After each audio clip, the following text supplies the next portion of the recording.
Good morning. It's been a while since I've made one of these. And I don't know if you can see, but I'm driving a new vehicle. Woo! Yep, I love it. It's my new one. Anyway, so I'm off to work a little bit later than usual because I was watching a textbook webinar before I left the house today. So I learned a couple more tips and tricks, and so I'm thinking that I'm going to put together some really quick videos to help my teachers know exactly how to get to different things in their textbook. I'm really excited about that. I'm trying to think of a catchy name. Haven't thought of one yet. Textbook in a minute? I don't know. I have to think of one because I'll put them all under the same title. And I also have to check out, we are Google, we use the Google platform, and so I know that gives us a YouTube associated with our Google school address. But I'm wondering if they will have to be signed in order to watch that. That's something very interesting. I'm going to have to think about that one and do some investigating. But today I'm off to my elementary school, and I'm going to be doing a lot of observation in classrooms today, just to check out, just to kind of record and give teachers a kind of heads up on their level of questioning. I think one of the things that as educators what we need to do is to push to the next level. And I heard the other day, and I'm not sure who it was. It may have been Carrie. I do watch Carrie's YouTube channel. She does a lot about using her Midori and keeping herself organized. It's, I can't remember the exact title. It's Carrie from the Frat House. Something about the Frat House is the name of her YouTube channel. But anyway, she was talking about that she had read a book or heard somebody speak and talked about the brain is not a storehouse of just not a storehouse of tidbits and general facts, but your brain is for thinking. And I think if we think about that as educators, as teachers, and stop trying to fill the brain with random facts, but give the kids the opportunity to use their brain for thinking, I think we're really going to push them. I have said think so many times in that one sentence. I think we're going to push, see, I just said it again, push them to the next level. The most creative minds, I don't think get bogged down in the details, but are able to transfer the details into thought and new connections. And I think that is the biggest bonus that we as teachers can give to our students. And I think personally, myself, that is one of the things that for me, I've always thought, I'm really not that smart. I can't remember those minute details. Like, I have friends that could tell you every single teacher that they've had in their whole educational experience. And I always thought, God, I must be dumb. There must be some disconnect in here because I can't do that. Rather than that, my brain goes to the experiences that I had. I remember one teacher, we were learning multiplication facts, and if you were able to master them, you got a ceramic, I think it was a bank, that she had made, and so that personal connection was there. I remember intermediate school. Janet, head thumbs up to you. Janet and Sue, I think that was like our first connections there. I can still remember many of the faces of the kids that I went to school with. I still remember exactly the layout of that building also. I remember art. I remember that we made this beautiful, there was these two giant windows in the stairwells, and I remember that we made them into these stained glass murals in art. I remember that. I remember the Abe Lincoln that Janet was able to do the 7 years ago. I remember all of that. And so I think, yeah, those are little details, but they weren't things that were taught, that minutia of stuff that's taught. but it was the experiences that I can draw from. And it was the experiences that I think you learn from. I believe, I should stop saying I think. I believe that many of our students can go well beyond the level of learning and the expectations that we have for them if we're able to give them experiences. I was thinking the other day, I heard one of my friends was talking about when they went on vacation and on the beach, they had giant Jenga. Have you ever, you know what Jenga is, right? The boards and you pull them out. Well, it was giant Jenga, and it must have been on like a flat surface because on the sand wouldn't have worked. But I keep thinking to myself about giant Jenga on a playground because it's about the thought processes and it's about the strategy of playing those kinds of games and giving kids the opportunities to experience those things gives them, sorry, I'm at a stop sign and you know that's important.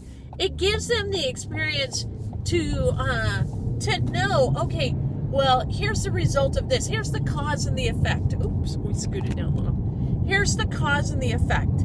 So I think, I believe that we need to design play areas that also have a purpose. I mean, I know that people are like, oh, they're just playgrounds. They're meant for play. No, you know, really, they're opportunities for learning. You know, we used to have the rings. You remember the rings? You go, oh, look, that was, hey, Gladys. Remember they used to have the rings on the playgrounds where you used to be able to go, try to go across on there. Okay, there's a purpose for that. It's not just, oh, play. No. You're building upper strength. You're building the core strength. You're building in your mind the thought process. How do I go from this one to that one? How am I going to make that?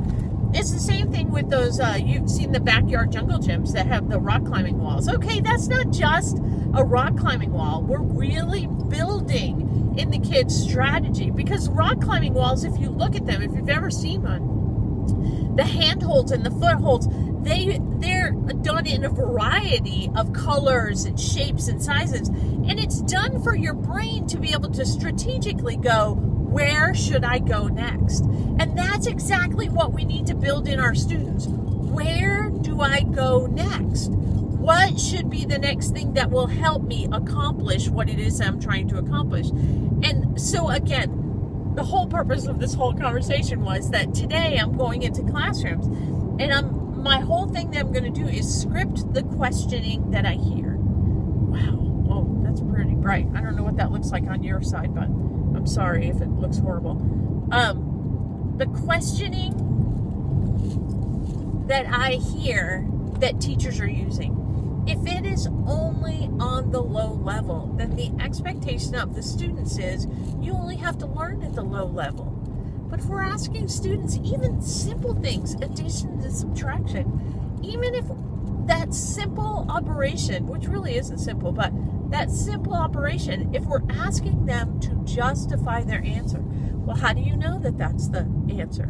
How do you know that that's the true sum or the true difference if we were just doing addition and subtraction? So that's what I'm going to do today. And then have some conversations. The hardest part is I say I'm going to have some conversations, but I am only at this elementary school for 2 days a week. So I'm not quite sure how it's going to work out. Maybe Thursday I'll observe and Monday I'll conference with them. That might be exactly the way it happens. So that's my day. And, you know, I'm really excited to be able to share these things with you, and I hope that the people that are watching and those of you that have subscribed, that you enjoy my little rant. It makes me laugh. But anyway, if you do, give me a thumbs up below because it helps me know that there are people that are agreeing or disagreeing, or leave me a comment below and let me know. Oh yeah, by the way, I chopped my bangs. I got tired of them, didn't really know what to do with them, so I thought I kind of like myself with bangs, so I gave them back. You know, like anything else, when you do something, you think, should I have done that or should I have just trimmed them? But that's the great thing about hair. It just grows. It doesn't matter. It's just one of those things. All right, so everybody have a great day, and go rock somebody's world today.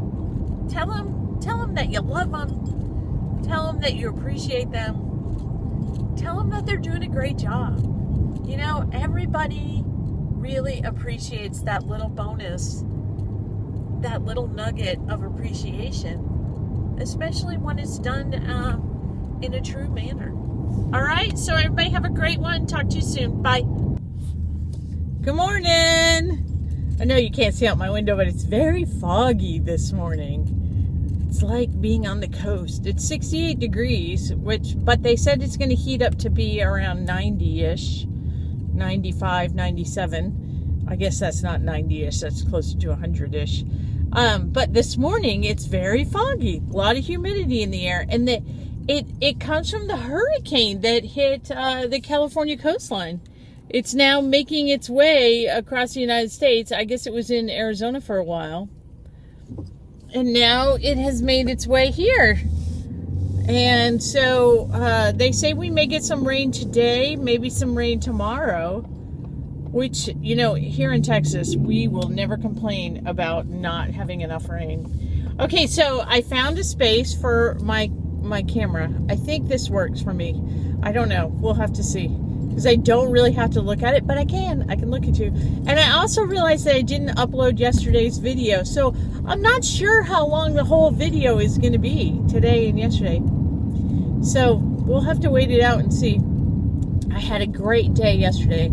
I was at my elementary school. I got to sit in. I did classroom visits, or what they term as walkthroughs, which isn't really a walkthrough. So I don't really like that term, because the minimum amount of time my lips are dry. Sorry. The minimum amount of time I try to stay in a classroom is 10 minutes. Because I think 10 minutes minimum, you get a feel of what's going on. If you're there for less time, I don't really think you get a feel for what's going on, because all children are like, somebody's here. But the longer you stay, the more it's like, somebody's here, we're going to forget about you. And so you really get to see the learning that's going on. So it was really fabulous. What I was looking for and scripting were the questions that teachers asked. No more than that, just the questions. Because, you know, according to Bloom's, the lower the level of the question, the lower the level of learning. And so my whole thing was to look at the questioning, and then I'm going to get feedback on the level of questioning and have conversations about it. Because even at the younger age levels, like I watched two teachers of exactly the same grade level. They were both doing their reading centers, which means that some of the kids are listening, some of the kids are doing other activities, and then at their table they have a small group of readers. And one of the teachers asked a lot of what questions. What sound does that make? What word is that? What? And that's okay, because we're still talking about really young learning to read. I think they're all first graders. So, they were all first graders. So that's very appropriate and okay. But when you went into the other teacher's classroom, you saw the opportunity to really bump it up a little higher. Not only would she say, so what sound does that make? How do you know it makes that sound? Do you see how that little change takes the level of thinking to a higher plane? Because the students really had to justify and give her the reasoning behind it. The other thing I noticed is that one of the teachers had 6 in her reading group, and one of them only had 2. And so what I noticed in the 6, even though I was just listening for questioning, but what I noticed in the 6 is that she would go down the line and say, what word is this? What word is this? What word is this? And she was pointing to the same word for each student. So what I observed is that there was one little girl who seemed to be unsure of herself, so she would just mimic everything that was said. And in the time that I was in there, the teacher never asked her directly to be the first one of answering a question. So Yeah, I could see how somebody could hide behind that. And I think back to my own son, who is dyslexic, and how for a long time people would not have understood that he was dyslexic because first, he could memorize things. He belonged to Awana. If you don't know what Awana is, it's a church group, and they do a lot of verse memorization and activities. And he was a whiz at that. He could memorize those, and he would pretend he was reading it because he knew what he was supposed to do. His finger was supposed to go along the words as he read it, but he was not reading any of it. He was memorizing it, and he had it memorized. And the way that you knew that is if you gave him something he had never heard before. And what I think was interesting is that, teachers would say, well, his comprehension is so good. And then, the next question would be, did you read that book out loud? Yes. Well, guess what? Yes, his oral comprehension was fabulous. Give it to him to read, and no, that wouldn't happen. Which goes back to his little autobiography where he said he would learn to read at 21. And I know it's a joke, and we joke about it now that he is 21, and I say, now you can read. But that is one of the mindsets. If you think about everything and how challenging everything is, for these kids, like our state comprehensive tests are so much reading. So if you're a kid that has a hard time reading, you're going to look like you have a hard time on the math test. And is that really the true case? So I think we have to be very careful when we're evaluating students and just looking at the surface rather than looking deeper. I don't think you should ever test somebody's reading comprehension on something that they've already read. I just think that, they're able to be good fakers. Well, somebody's getting new carpeting. Just saw 2 trucks going down the road. I could tell they're carrying rolls of carpet, and I would hate that in this humid weather. Would you think that they would get wet? Because I'm sure they didn't load them this morning. Ugh. So that would mean that you could grow mold from the beginning. Ugh. Oh my gosh, it is so dark. I mean, it is so foggy. You can't really see what's in front of you. Wow, this is very, very interesting.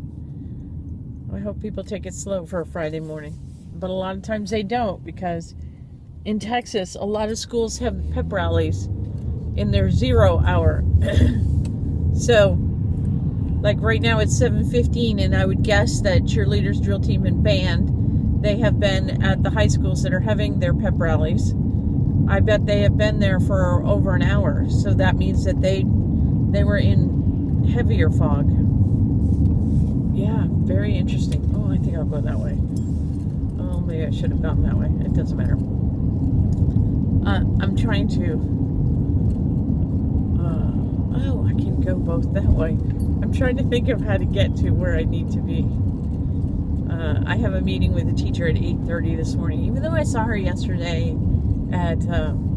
I have groups, they're called the Test Review Committee, and they get together and review the questions on the tests and then make recommendations on changing things. And it's really to get the buy-in of all of them so that they're part of the test-making process, which takes a lot of pressure off of me that I'm not the one. Yes, I do have to then put them in our format so that they can use the test and then put them in our data collector. But I really like getting together with them and hearing them. So one of the teachers I'm going to meet this morning, she was at the meeting. So I don't know. I think I've already answered your questions or concerns. So we'll see how it goes. Oh, please stop. Nobody hit me. Okay. There we go. All right. Well, I think I'm going to end for today because this fog is getting even thicker. Look out my windows. Can you see? It looks like nothing. Because that's how heavy the fog is. Isn't that crazy? All right, well, everybody have a great, happy, great, super, wonderful, exciting Friday. Do something to make a difference. Love to y'all. Mwah. Don't forget, thumbs up. Thanks. Bye.